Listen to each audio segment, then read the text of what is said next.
All right, welcome back. Let's finish up 3.1. Here, the last time I had talked to you about the four different intermolecular forces that you need to be aware of. The question is, why are these important with respect to matter? And the main reason, or the simple explanation, is because it's going to affect how those things are going to be held together. And so let's go ahead and take these intermolecular forces here. Let's move them off to the side, just get some space going. And I'll get these out of the way as well. Let's see if I can move them out of the way. So let's move that over there to the side, and then I'll bring these over there. So you get that, there they are. And so the intermolecular forces are important is because each of the phases of matter that we've already explored, that means we've got our solids, we've got our liquids, and we've got our gases. Now, these properties or these phases of matter then are going to be important for us because how these things are kept together is going to be affected by those intermolecular forces. The stronger the intermolecular forces that exist, the stronger the impact on the various properties. For example, if we kind of go through the line here, let's kind of break this up a little bit. Let me use a slightly different color. If we break these up here between solid, liquids, and gases, the solids and the liquids are going to be impacted a lot closer, largely because they have the same kind of a molecular volume occurring there. The idea here is that when you look at properties like the melting point and the boiling point, I'm just going to abbreviate now, BP for boiling point here. If these solids are being held together because they have strong intermolecular forces, then that means that it's going to be harder to break these particles apart, which means it requires more energy, and then you're going to have to apply more energy to the solid, which is essentially going to raise the temperature of that particular solid. It's going to raise the requirement of energy that's going to be needed in order to break those apart. So what we tend to see is that if you're measuring that input of energy, we usually use the temperature to help us there. So when we look at the temperature, because there's a higher requirement of energy to break those interactions apart between the molecules, the boiling point and the melting point are both going to increase as a result of increased intermolecular forces. So let's write that at the very top.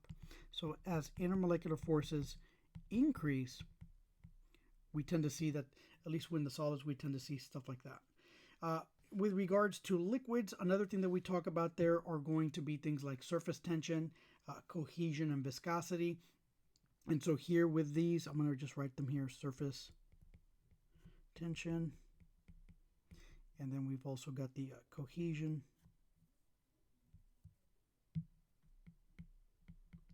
and viscosity. I'll put these two there. But here with the surface tension, that's going to be essentially what's going to be happening there at the surface level of that liquid. Because the liquids are essentially being held tightly together here, the tension there, the surface tension is going to be high as well because of the strong force of attraction. So we tend to see that there's also going to be an increase there.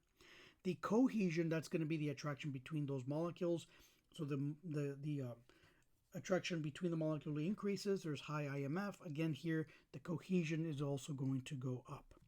Now there are differences, and so we tend to see those here with the gases. With the gases, when we see a phase of matter or a particle in one phase, say it's in the liquid trying to go into the gas phase, another property that's very commonly seen is going to be the vapor pressure.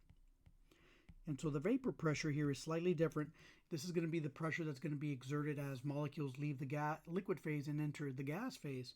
Those molecules tend to accumulate right above the surface there, and they're going to exert downward pressure as they essentially impact that layer of the surface. But the greater the gas particles you have, the greater the pressure. So here, what we tend to see is an inverse relationship, because if you have strong intermolecular forces holding the liquid together, those liquid particles or those liquid molecules are not going to want to enter the gas phase as readily. And if they don't enter the gas phase as readily, then that means that there isn't very much gas particles present above the surface. And so you're not going to have a lot of pressure being exerted. So we tend to see a decrease in the vapor pressure. So these are some items that you should be aware of. Be familiar with that. The other item is be also prepared to distinguish whether you have a couple of molecules. Identify the type of molecules that are available in one compound or another. I'll give you one quick example here. So for example, let's say that we gave you, say, H2O, and I want you to compare that to HF. And so the question is, what kinds of bonding would be occurring in both of these? Is one type of question, usually multiple choice, or you could be asked to explain it. The other type of question that you tend to get when you're comparing compounds is, one of these compounds is going to have a higher or lower melting point or boiling point. So it's an application of the information that we just went over up here in the very top. So you'll have to look at each individual compound and figure out what intermolecular forces are at play, and at that point make a distinction whether that compound is going to be readily held together in the phase it's currently in. So typical questions is whether something melts higher or lower than the other, whether something has a higher or lower melting point, or whether a compound is more likely to be a gas or a liquid at a certain given temperature. So if I provide you some parameters here, let's say that the parameters here, if we look at this, let's go and kind of go through this. So the H2O, the water, is going to engage in London dispersion forces, and that's going to be true for every compound, every molecule. Every single one of them is going to have a London dispersion force. So you'll always get that question right if you just mark as LDF. Okay. But the other question is, which one is going to be able to have other kinds of interactions?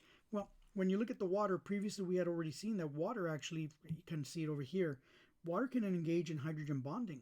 So here we would also say H bonding for the H2O. And then when we consider the HF, it has an electronegative atom that meets the requirements. Remember, we had to have nitrogen, oxygen, or fluorine. I don't know if you can see them over here on the far right, very small. But fluorine is one of those atoms, and it has a hydrogen, so it too can actually engage in hydrogen bonding. Okay, and so that's a very important thing there. So that's one way, type of questions asking what kind of bonding occurs. The other type of question, which compound would have a higher or lower boiling point, for example. In this particular problem here, because water tends to have special properties associated with the water, it's able to engage in a lot more hydrogen bonding than other compounds. For example, it's got 2 hydrogens. Over here, fluorine only has 1. And so the water has a higher ability to form those interactions in the hydrogen bonding side. So it would actually have a higher boiling point when you compare it to HF.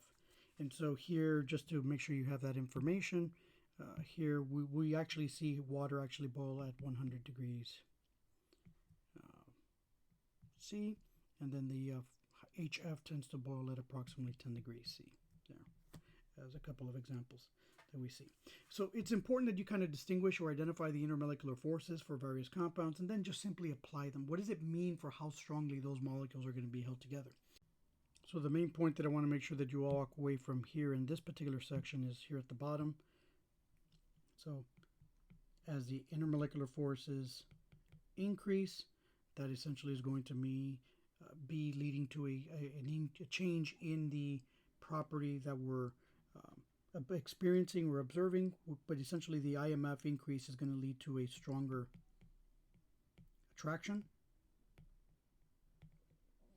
And so that's going to essentially cause molecules from one phase to not necessarily want to move into the other phase, especially if you're going from, say, a liquid into a gas. They're not going to want to enter the gas phase. But just remember that as a little principle to remember. So we're going to cut it here for 3.1. We're going to go in the next video. We'll talk about 3.2.